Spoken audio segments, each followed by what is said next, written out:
Here we go. First, the why. Why take in the good? The basic reason is that scientists believe that your brain has a built-in negativity bias. In other words, as we evolved over millions of years, dodging sticks and chasing carrots, it was a lot more important to notice, react to, and remember the sticks than it was for the carrots. That's because in the tough environments in which our ancestors lived and evolved, if they missed out on a carrot, they usually had a shot at one later on. But if they failed to avoid that stick, a predator, a natural hazard, or aggression from others of their species, wham, no more chances to pass on their genes. This negativity bias shows up in lots of ways. For example, studies have found that in a relationship, it typically takes about 5 good interactions to make up for a single bad one. Studies also show that people will work much harder to avoid losing money, let's say $100, than they will work to gain the same amount of reward. And also studies show that painful experiences are much more memorable than pleasurable ones. In your own mind, what do you usually think about at the end of the day? The 50 things that went right, or the one thing that went wrong? Like the guy who cut you off in traffic, or what you wish you had said differently to a coworker, or the one thing on your to-do list that didn't get done. In effect, the brain is like Velcro for negative experiences, but Teflon for positive ones. That shades implicit memory, your underlying expectations, beliefs, action strategies, and mood in an increasingly negative direction. And that's just not fair, since probably most of the facts in your life are positive or neutral. Every day, lots of good things happen, such as a lovely sunset, someone being nice to you, you finish a batch of emails, or you learn something new. And lots of other good things are ongoing aspects of your world. For example, your children might be healthy. Life hopefully is peaceful in your corner of the planet. Plus also good things inside yourself, like personal qualities such as determination, sincerity, fairness, and kindness. Besides the sheer injustice of it all, acquiring a big pile of negative experiences in implicit memory banks naturally makes a person more anxious, irritable, and blue.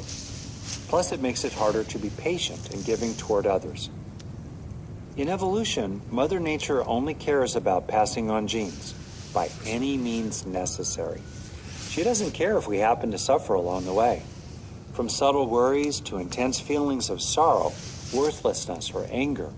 And Mother Nature doesn't care if we create suffering for others. What's the result? It's a brain that is tilted against lasting contentment and fulfillment by being tilted toward survival and passing on genes that pass on genes. But we're no longer living in the Stone Age, and you don't have to accept the negativity bias. By tilting toward the good in the practical sense of that which brings more happiness to yourself and more helpfulness to others, you merely level the playing field. You'll still see the tough parts of life. In fact, you'll become more able to change them or bear them if you tilt toward the good, since that will help put challenges in perspective, lift your energy and spirits, highlight useful resources, and fill up your own cup so you have more to offer to others. And now, tilted toward absorbing the good, instead of positive experiences washing through you like water through a sieve, they'll collect in implicit memory deep down in your brain. In the famous saying, neurons that fire together, wire together. The more you get your neurons firing about positive facts, the more they'll be wiring up positive neural structures. Taking in the good is a brain science savvy and psychologically skillful way to improve how you feel, get things done, and treat others. It is among the top 5 personal growth methods I know. In addition to being good for adults, by the way, it's great for children, helping them to become more resilient, confident, and happy. And here's how to take in the good in 3 simple steps. Number 1, look for good facts and turn them into good experiences. Good facts, by the way, include positive events, like the taste of good coffee or getting an unexpected compliment, and positive aspects or ongoing conditions of the world and yourself. When you notice something good, let yourself feel good about it. Try to do this at least a half a dozen times a day. There are lots of opportunities to notice good events, and you can always recognize good conditions, good things about the world and yourself. Each time takes just half a dozen or more seconds or so. It's private. No one needs to know that you are taking in the good. You can do it on the fly in daily life or at special times of reflection, like just before falling asleep, when your brain is especially receptive to new learning and growth. It can help to notice any reluctance inside to feeling good, such as thinking that you don't deserve to, or that it might be selfish or vain or even shameful to feel pleasure. Or there could be a fear that if you feel good, you'll lower your guard and let bad things happen to you. These kind of blocks to feeling good inside are common and understandable, but they do get in the way of you taking in the resources you need to feel better, have more strength, and have more inside yourself to give to others. So acknowledge these blocks to yourself, and then turn your attention back to the good news. Keep opening up to it, breathing and relaxing, letting the good facts continually affect you. It's like sitting down to a meal. Don't just look at it, bring a big spoon. Second, really enjoy the experience. Most of the time, a good experience is pretty mild, and that's fine. But try to stay with it for 5, 10, 20, or even 30 seconds in a row, instead of getting distracted by something else. As you can, sense that the experience is filling your body, becoming a richer and richer experience inside you.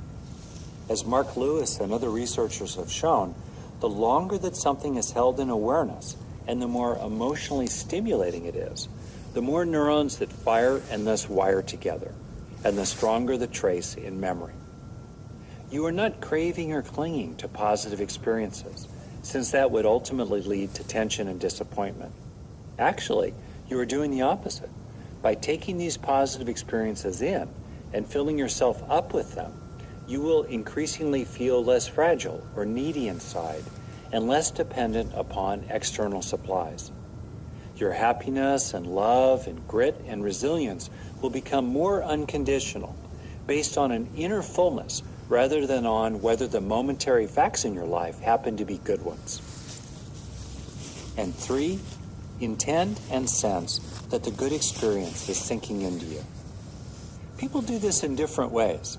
Some feel it in their body, like a warm glow spreading through their chest, like the warmth of a cup of hot cocoa on a cold, wintry day. Others visualize things like a golden syrup sinking down inside, bringing good feelings and soothing old places of hurt, filling in old holes of loss or yearning. Also, a child might imagine a jewel going into a treasure chest in her heart. And some might simply know conceptually that while this good experience is held in awareness, its neurons are busily firing away and gradually wiring together. Any single time you do this practice of taking in the good will usually make just a little difference. But over time, these little differences will add up, gradually weaving positive experiences into the fabric of your brain and yourself.